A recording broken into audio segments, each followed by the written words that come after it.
いいパスだったじゃん。下手くそ。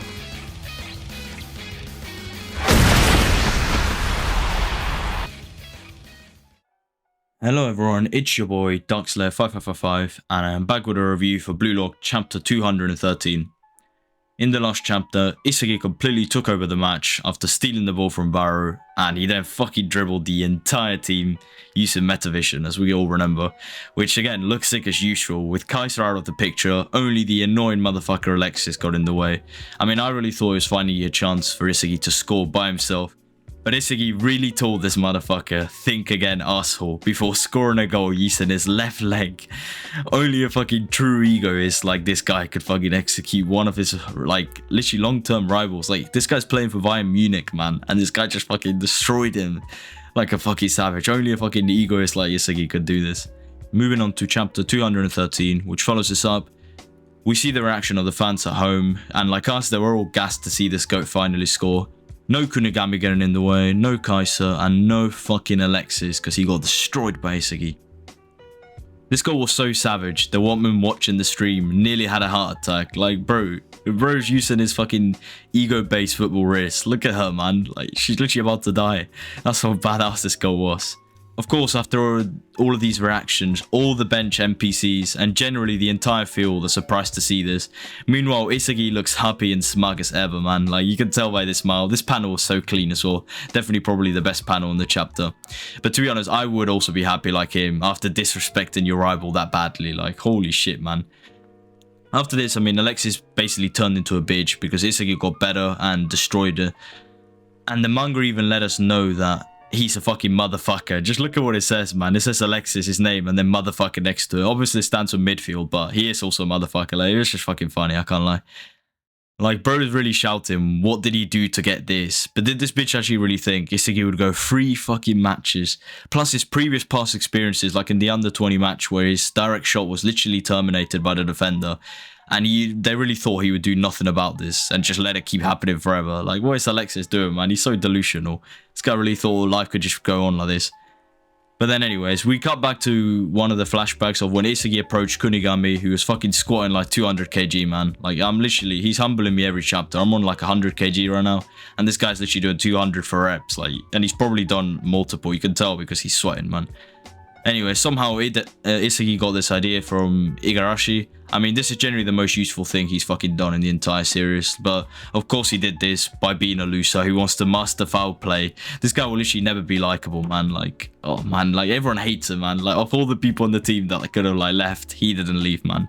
Anyways, ISAGI asked Kunigami if he could be taught how to shoot with both legs, since Kunigami has practically mastered the skill to copy Noah in the wildcard, which debunks the theory that was going around where some people thought ISAGI already could do this as he had performed direct shots with his left leg in the past.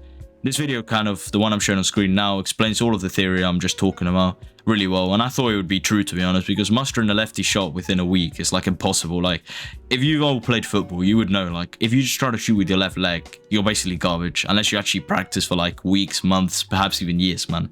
And like, you wouldn't be that good. And ISAGI's literally just got like a perfect like top binter, man. Holy shit. And next was within a week, man. Like, this would be impossible to any normal human, but I mean, I guess ISAGI is a professional egoist, so what can I fucking expect, man? Kunigami obviously remains unlikable. I don't know, man. This guy's actually like become a trash man. But I guess, yeah, the wildcard like really changed him, to be honest. I mean, he called ISAGI a stalker, which was funny, to be honest.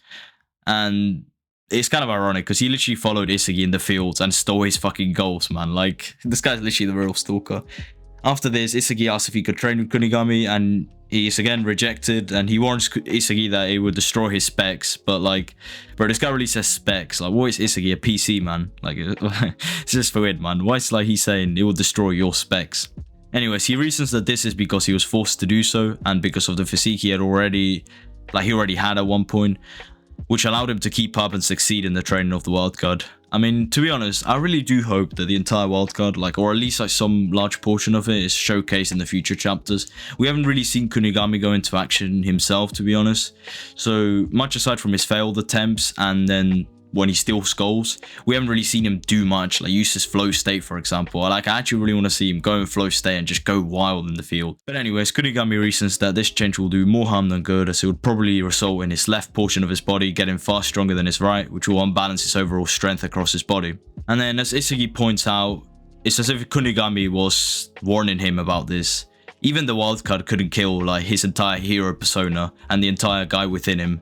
And to be honest, it's not like this is the Eclipse from Berserk that would actually like destroy a man. This was just football training. Like, honestly, how bad could it be? Let's be honest.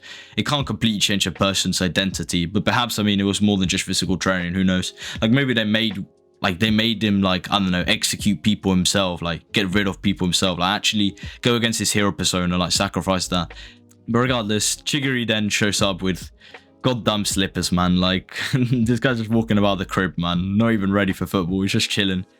It is explained that players can visit other teams if they request. So, I mean, it would be actually dope to see what happens in the future. Like, who could come where, and like, maybe ISAGI goes to another club and sees how they train. That would be dope. And he could definitely get stronger. Anyways, as expected, Kunigami ghosted everyone after last game against Man City. So Chigiri had to come up and tell him himself that he will be keeping an eye on Kunigami from now on. And he also expects that Kunigami does the same to him. I mean, I don't really get what he means by this. It's kind of corny, I can't lie. Maybe it's just these translations, like they're kind of fan translations, so maybe that's why they're a bit mad. But maybe he means that he will keep an eye on him as a player to try and beat him on the price leaderboard, like in terms of the price, like how much he's worth and everything. Like, he wants to beat him in there, because, I mean, he is ahead of him. And in the game, maybe, because, like, that would actually make sense as an egoist. But regardless, like, if I was him, to be honest, I would aim higher. Aim for Rin, man. Aim for ISAGI. Aim for the number ones. Not Kunigami, who's basically done nothing. He's just scored 2 stolen goals. I mean, to be fair, they were good shots. I gotta rate that. Anyways, of course, there can't be a reunion without the GOAT himself, Bachira, who literally pops up to visit them too. And like the usual, he acts like a menace and hits ISAGI with a fucking football in the face. And like, Mamorothy really thinks it's dodgeball. And like, he's really reminding ISAGI of fucking Kira, man, from episode 1. My guy got slammed the same way by ISAGI. And that was just funny. Like, this guy really thinks he's dodgeball, man, in high school. He's just throwing a fucking ball to his face. It's like, Bachira always does some dumb shit, man. That's why we all love him, man. Like, we gotta love this guy. Anyways, he also ended up coming to see Kunigami and ISAGI because, like, honestly, after the last game, who wasn't fired up? And obviously, an egoist like him, he was fucking ready to play, man. So he, like, obviously came because, like, ISAGI completely dominated the last game by evolving to his strongest version ever. The Metavision really is OP as hell, to be honest. But my guy really ruins all this entrance, all this like hype. Like, now they're going to play against each other. They're going to like test each other. Like, he's fired up and all. He ruins this by saying that everyone was stripping ego juice from their body. Bro, what the fuck is he saying, man? Man said ego juice. You couldn't really say any other analogy to make it more cool. Like, uncool, man. Like, what the hell? Naturally, ISAGI and Chigiri think it's cringe because it fucking is, let's be honest. But it seems that he also wants to train with Kunigami. And to be honest, I could feel why he would be annoyed. Like, he is now constantly being bothered by people to show them how, like, he hits the gym. Like, literally, that's what they're asking him for. Either way, Bachira proceeds to hop around like a monkey before Chigiri joins in on the training. And like old times, their training consists of 1v1 in each other, just like the olden days, like stage 2 of Blue Lock. But thankfully, Chigiri, the actual genius that he is, of course, he actually obviously brings it up and makes the idea that it should be a 2v2 actually, because it's 4 of them, and they're not really going to 1v1. Naturally, Bachira teams up with ISAGI. These two are always together, man. Whether it's either as enemies or teammates, like, they're always together in the game, man, I swear. And look how happy he is. Like, he's even doing his little goal celebration with his fingers, man. This guy's just so funny. Like, honestly, he looks so cute, man. He's so funny, man. I love Bachira, man. I actually love him. ISAGI then makes another one of his existential discoveries. This time, like, it's nothing major, to be honest. He just realizes that people on this stage have only upgraded their playstyle, like, very minorly. Like, they've only really had small upgrades, not really an upgrade like his fucking Metavision, which literally changes the game. And naturally, like, instead of wanting to become just, like, dual-legged, so he can use any leg perfectly like Noel, he needs to obviously aim lower. Like, you're not going to master that within a week. And at least it was good that they showed this, because it, I don't know, stayed more within reality, I guess.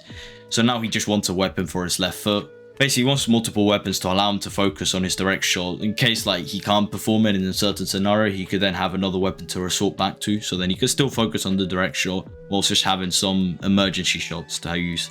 Like, this is a fucking RPG. I mean, yeah, it's funny with the moves, but we then get another clean panel of the entire gang together. And I mean, it reminds me of the Gintama reunion, where, like, Gintoki, Takasugi, Katsura, and then the other guy were, like, come back together. Like, it was, but honestly, I can't lie, Blue Lock will never be as great as that series, and that reunion was like actually like an insane moment in the series. But this was still dope. Like, this was still dope reunion. I still love Blue Lock as well. And man, they always cut out stuff like people wants to see in the manga, man. Like, why not show these matches? It could have been so fun, man. Imagine Bachira against Kunigami, like actually seeing Kunigami like actually fight. It would have been sick, but they fucking always cut it out. I guess we are in the middle of a game, but like, it's just shown it before, man. Like, some fun chapters. Anyways, this is where the chapter ends with ISAGI saying that game basically was what enabled him to get the lefty shot. I assumed like how he managed to perform it will be discussed some more in the next chapter, like how he actually got this good at doing it, because I mean, my guy literally hit top bins with it. And I mean, he thinks he will dominate this game, but I feel like, to be honest, Kaiser will develop a countermeasure very quickly. I mean, you could just push him the other way. I guess he could just do a normal direct shot, but you could probably find another solution quite quickly. I can't lie. It's not the best of shots, if I'm honest.